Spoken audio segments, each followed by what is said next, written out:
À l'occasion de la Semaine des femmes, à La Force, le club photo de Bergerac propose un choix de réalisation sur le thème femmes d'ici et d'ailleurs. Bonjour Émilie Julliot, vous êtes responsable du club photo de Bergerac, qui s'appelle comme ça, club photo de Bergerac? Oui, c'est le club photo de Bergerac, tout simplement. Alors vous êtes responsable depuis peu de temps. Avant il y avait Jean Sarpi. Alors il y a eu Jean Sarpi, il y a eu Vonique Tano et depuis maintenant 2 ans, je suis devenue la présidente du club photo. Alors, vous aimiez la photo et puis il fallait, comme disait Jean Sarpi, renouveler un peu. Voilà, je suis arrivée au club il y a 5 ou 6 ans je crois et puis il y a eu une très bonne entente et puis une implication et puis je suis devenue présidente, un peu malgré moi mais c'est avec plaisir. Il n'y a plus d'argentique, de développement en photo comme autrefois, et est-ce que ça manque? Alors aujourd'hui pratiquement tout le monde est au numérique, il y a encore quelques dinosaures qui sont à l'argentique mais qui scannent les films pour passer en fait en impression numérique. Donc ça manque pas parce que c'est des nouveaux outils, c'est une manière de travailler qui est à la fois différente et à la fois avec pas mal de points communs à l'argentique, mais voilà.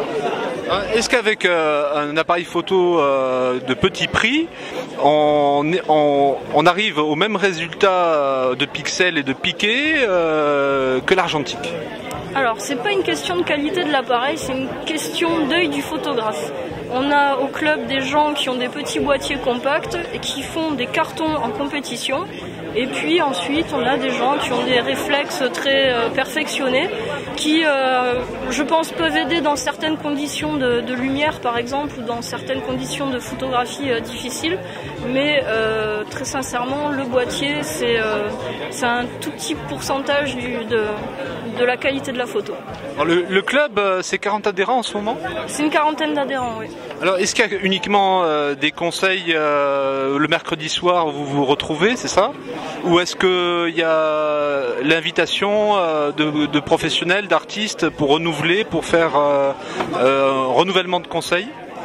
Alors c'est essentiellement le mercredi soir, il nous est arrivé d'inviter des professionnels. On en a qui sont membres du club, puisqu'on a au moins 2 ou 3 professionnels au club. Et puis ensuite ça se déroule parfois lors de sorties le week-end ou en semaine sur demande, sur entente de petits groupes qui se retrouvent pour aller travailler ensemble en dehors des séances régulières. Il y a peut-être ce moyen que vous êtes de faire naître des petits jeunes qui vont débarquer. Est-ce qu'il y a des possibilités maintenant au niveau possibilités professionnelles d'être photographe? C'est pas plus difficile qu'avant? Alors ça, moi j'en sais rien du tout, très sincèrement. Il faudrait demander aux professionnels qu'il y a dans le club, notamment Loïc Mazaleret. On n'est pas là pour faire naître des professions, mais pour partager une passion avant tout. C'est surtout des amateurs qui se retrouvent pour partager cette passion. Donc, parce qu'il y a une grande interactivité avec les autres clubs, vous travaillez beaucoup avec tous les clubs photo? Alors on ne travaille pas réellement, mais on se retrouve confronté à eux lors des compétitions de la Fédération française de photographie. Donc ça amène à pas mal de rencontres effectivement pour par exemple participer à des stages ou se retrouver pour des jugements photos, ce genre de choses. Alors, ce soir on est le jour du travail sur la communication de la femme, et vous avez fait un vernissage sur cette thématique. Est-ce que avec la quantité de photos qu'il y a ce soir, ça n'a pas été difficile de trouver, de chercher? Ça demande combien d'heures de travail? Alors il faudrait demander au commissaire, mais en fait il se trouve que dans le club on a pas mal de photographes voyageurs. Donc quand on a battu le rappel pour réunir des photos sur le thème de femmes d'ici et d'ailleurs, c'est comme ça qu'on nous l'a présenté, ça a été finalement assez facile. On s'est retrouvé avec une belle quantité de photos et il a fallu faire le tri. Donc on a désigné 3 commissaires au sein du club. Donc en général on prend des anciens puis des nouveaux pour changer à chaque expo. Et puis ils se sont occupés de tout, donc ils se sont occupés de réunir les photos, de les choisir, de les faire imprimer par les membres du club, de les encadrer. Donc ça demande un petit peu de travail effectivement, mais comme c'est tous les membres du club qui participent, c'est assez bien assez bien réparti, assez bien fait. Si vous voulez faire des agrandissements, travailler avec les imprimeurs, il y a des possibilités, des prix intéressants? Alors nous, on n'a pas particulièrement de demandes comme ça ou de prix avec des imprimeurs. En fait, on est tous plus ou moins équipés d'imprimantes photo A4, voire A3 pour la plupart et pour les plus chevronnés. Donc on fait nos tirages A3 nous-mêmes. Et il y en a même qui ont des tirages A2 dans le club. Merci. Bonsoir Jean Sarpi, on a eu Émilie Julliot qui vous remplace, vous êtes heureux quand même? Que si je suis heureux, bien sûr, je suis heureux. Dès qu'il y a de la photo autour de moi, je suis heureux. Donc j'œuvre beaucoup pour que cet art qui a souvent été un peu oublié puisse trouver ses lettres de noblesse dans un plus large public possible. Voilà. Vous avez été responsable du club photo pendant 8 ans.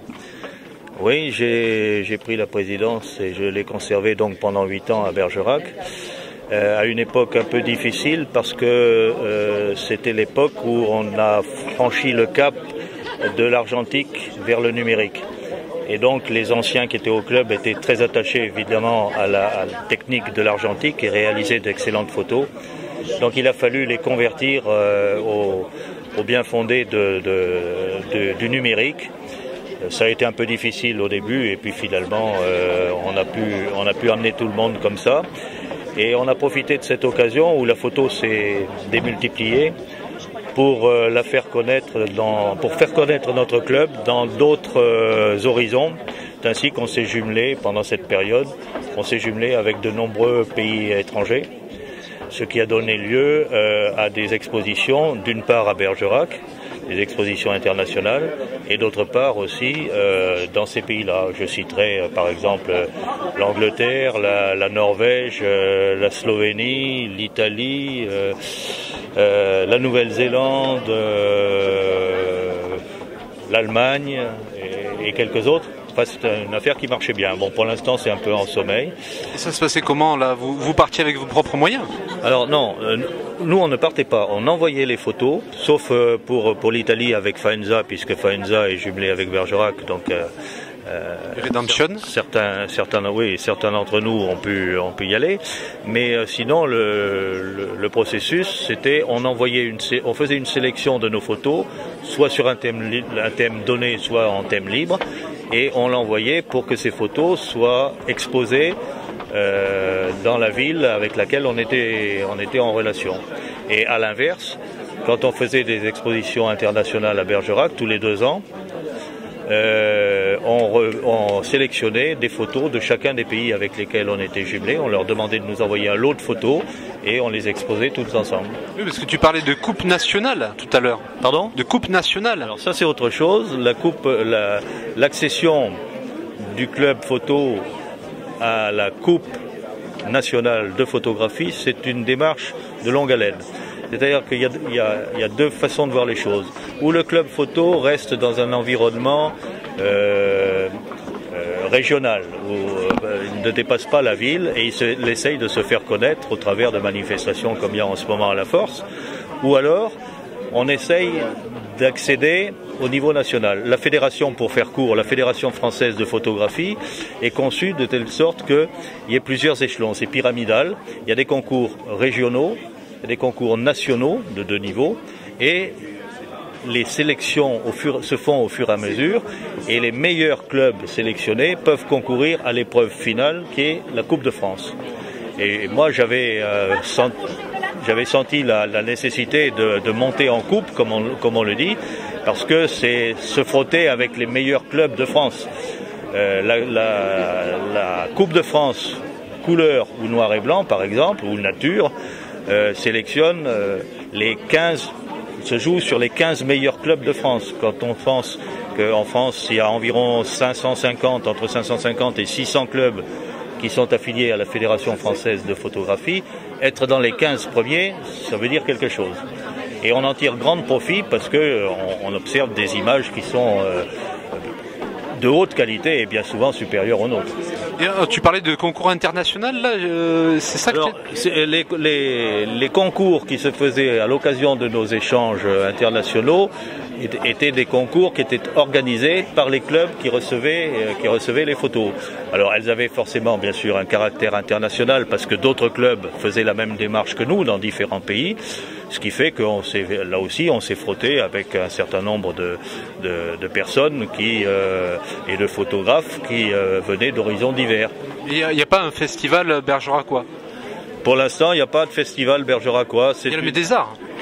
Il y a le Médésart auquel on a souvent participé, sauf l'année dernière parce que je me rappelle plus quel était le thème, mais ça ne correspondait pas à une facilité pour nous de nous exprimer au travers de ce thème.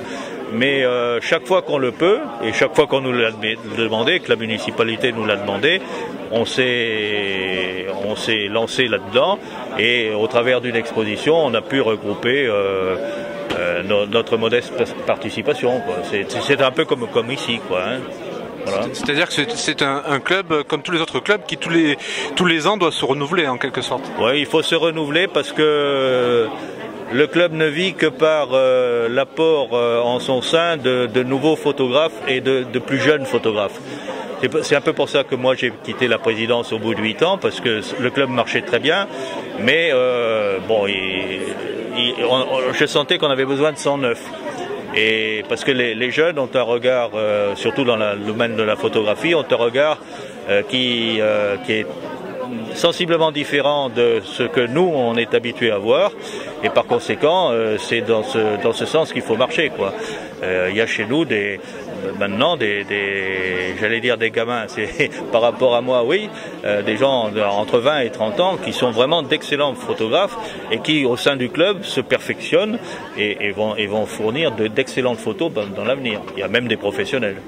Parce que finalement les connaissances techniques en matière de photo, une fois qu'elles sont acquises... Oui, une fois qu'elles sont acquises, on ne revient pas dessus, mais simplement il y a une éducation de l'œil. Le photographe n'est pas un bon photographe parce qu'il a un bon matériel. Ça, il faut vraiment... Souvent, je le dis aux jeunes qui veulent venir au club et qui me disent on voudrait bien venir, mais vous savez, j'ai un tout petit appareil, etc. Ça fait rien. Avec un smartphone maintenant, avec un tout petit appareil, si on a l'œil, on peut faire une excellente photo. En revanche, si vous avez un appareil qui vaut 3 ou 4 000 euros, vous n'êtes pas assuré de faire une photographie. Donc ça c'est très important et on met l'accent là-dessus et ça rend de bons résultats. Ça fait de bons résultats. C'est-à-dire que l'argentique au début c'était des monoblocs, des compacts, des appareils photo un petit peu uniques en eux-mêmes. Maintenant avec un réflexe numérique on peut avoir des téléobjectifs, des zooms. Oui, il n'y a pas de limite. Il n'y a pas de limite. Mais l'inconvénient, entre guillemets, de l'argentique, c'est que il nécessitait pour le traitement de l'image un laboratoire complètement clos, avec un espace suffisant, etc. Et puis c'était fatigant quand même, parce que quand on reste 4 heures ou 5 heures en manipulant les photos au travers des différents bains sous l'agrandisseur, etc., dans le noir, on a beau aimer la photo, c'est pas toujours exaltant. Alors que là, l'avantage du numérique, c'est que vous pouvez améliorer votre photo, la rendre telle que vous l'avez vue, la recadrer, travailler les couleurs, etc. Et ça se fait derrière son ordinateur pendant une demi-heure en prenant son café, on arrête, on repart, etc. Donc ça, je pense que pour les clubs photo qui font ça, ça a donné vraiment un grand élan à la photographie. D'ailleurs, il y a de plus en plus de photographes et il y a de plus en plus de belles photos. Il faudrait finir cette interview sur qu'est-ce que la place de l'image par rapport à, je dirais, la 3D, la vidéo, la boîte de conserve que peut représenter le stockage de toutes les données picturales de toutes sortes. Quelle place autre que, je dirais, la bassesse que peut représenter la publicité de revues en quelque sorte peut représenter? L'image, d'abord on est dans une période où l'image est prépondérante, on la trouve partout. On la trouve partout. Les gens sont habitués à voir des images au travers des magazines, au travers de la télévision, au travers des publicités, au travers de la manipulation de leur smartphone pour photographier ce qui se passe, etc. Mais elle est perçue globalement. On dit c'est de l'image, mais on ne va pas au fond des choses. L'avantage, enfin le plus, c'est pas l'avantage, mais le plus qu'apporte la photographie, c'est que la photographie émane d'un photographe. Et un photographe, il a une démarche. Il a une démarche, c'est d'être le spectateur d'une scène vécue et de vouloir transmettre cette scène à son entourage, à sa famille, à un public, etc. Donc il y a une démarche intellectuelle toujours qui est derrière l'œil du photographe. Alors si la démarche est intéressante, si l'œil du photographe est bon, on a la belle image. Et cette belle image, à ce moment-là, elle attire le regard du spectateur et elle procure une émotion. Moi, ce que je dis toujours, c'est qu'on n'a pas besoin de parcourir le monde entier pour aller de l'autre côté de la planète, au Vietnam ou en Californie ou je ne sais pas où, pour amener une bonne photo. La bonne photo, vous pouvez la faire de chez vous, en allant visuellement aller voir un petit tas de cailloux sur lesquels essaye de pousser une pauvre fleur, ça suffit. Et ça, cette image-là, elle va procurer une émotion. Voyez ? Alors que souvent les gens ont peur de faire de la photo parce qu'ils pensent que ça va prendre trop de temps, trop d'argent, etc. C'est pas vrai. Et je crois que la photographie en elle-même, d'ailleurs on voit de plus en plus d'expositions photos dans les grandes villes maintenant, dans les galeries, des expositions murales avec des photos au Jardin du Luxembourg par exemple, avec des grands photographes qui sont connus. Et en plus, la photo maintenant s'achète, se vend. Il y a un marché de la photo qu'il n'y avait pas il y a encore 20 ans. Mais ce sont les publicistes qui s'arrachent le marché ? Non, c'est pas les publicistes, c'est les particuliers. C'est les particuliers. Prenez un exemple, allez vous balader à la Fnac, pas à la Fnac, pardon, à Ikea, pour citer un magasin bien connu. Vous allez à Ikea, vous avez une salle énorme qui est dévolue à la photo et l'encadrement. Bon, alors là, c'est de la photo industrielle qui est reproduite, etc. Mais c'est de la belle photo. C'est de la photo, bien souvent, quand on passe devant cette photo, on dit, tiens, celle-là, j'aimerais bien l'avoir faite. J'étais à New York il y a 2 ans. Et, bon, chez Ikea, il y a pas mal de photos de New York, en particulier de nuit. Ben, c'est super, c'est du bon travail. Et ça, c'est des gens comme vous et moi qui les achètent. Donc ça, c'est un bon signe. Ça veut dire que la photo, elle vit. Elle n'est pas renfermée sur elle-même. Les clubs photos ne sont pas des forteresses coupées du monde. C'est pas ça. Un photographe ne fatigue pas, on va dire. Ah non, jamais. S'il est fatigué, il arrête. Merci.